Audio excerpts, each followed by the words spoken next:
It's been a long time since we've had any proper news about Mount & Blade 2 Bannerlord, but Gamescom is coming up on the horizon in the next few days, so I thought that I'm going to be quickly going over what we can expect because a new dev blog has recently been released telling us what we can expect, and there's something quite cool about the multiplayer in there that I don't think we've actually heard before, so I'm going to be covering that today in this video as well. So welcome back to another quickfire update on Mount & Blade 2 Bannerlord. Now obviously many of you know the new ways Tailwards are trying to get across to the fans more information, and the devs are trying to talk a little bit more. After the sad departure of our favourite Ginger, sorry Hef, you know, you're a close second. The new community manager Callum is in place, and we have had a lot of news of what to expect about Gamescom. So they have said that they can't tell you exactly what they will show yet, but they are confirming that it will be something bit different to the demo we looked at E3.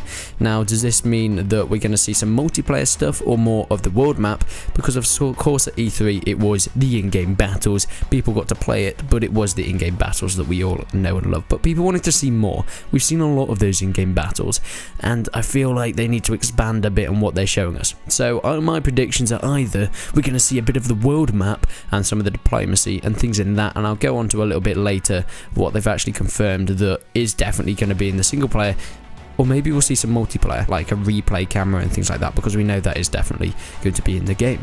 Unfortunately, the biggest disappointment in this dev blog that I think is the main focus of this video is that there is not going to be a release date at Gamescom, and I know this is going to annoy so many people, and honestly I'm a bit disappointed, but you know, it's Tailwards, they need to get perfection. That they are very much perfectionists, and that is what they're going to do. There's nothing we can do about it, so complaining, to be fair, is not going to help. No matter how disappointed you are by this, I think we all are, but even if you do complain, they're not going to be pushed anymore to release the game out because they want to make the perfect game. And this is what they have said.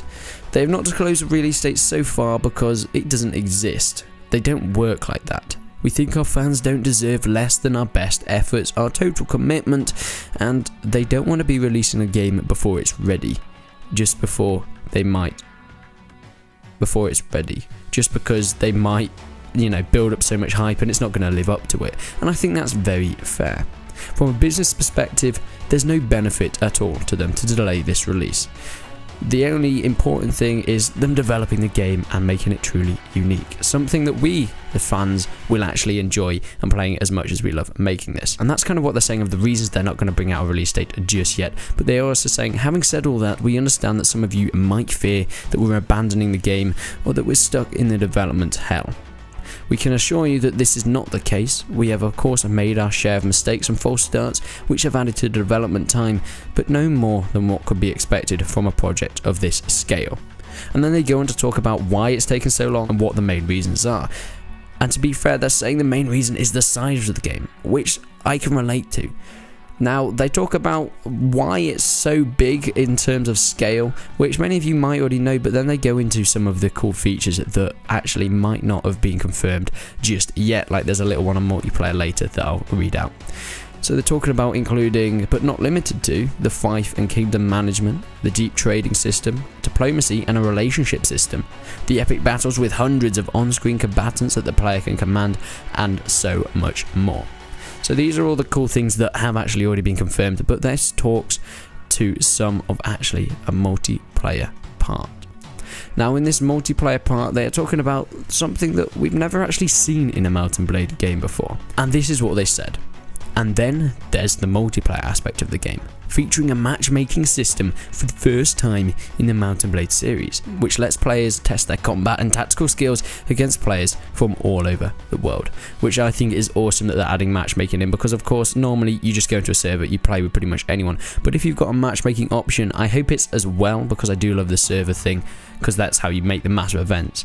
But if you have a matchmaking system as well on top of that, that is great for playing against people with the same type of levels, same game modes you want, and all that good stuff. And you get more freedom in terms of your multiplayer experience. But that's pretty much all we've been told so far about what you can expect from Gamescom. If you haven't already, subscribe to this channel and I'll bring you the Gamescom news as soon as it comes out, as fast as possible. But until then guys, I will see you in the next one.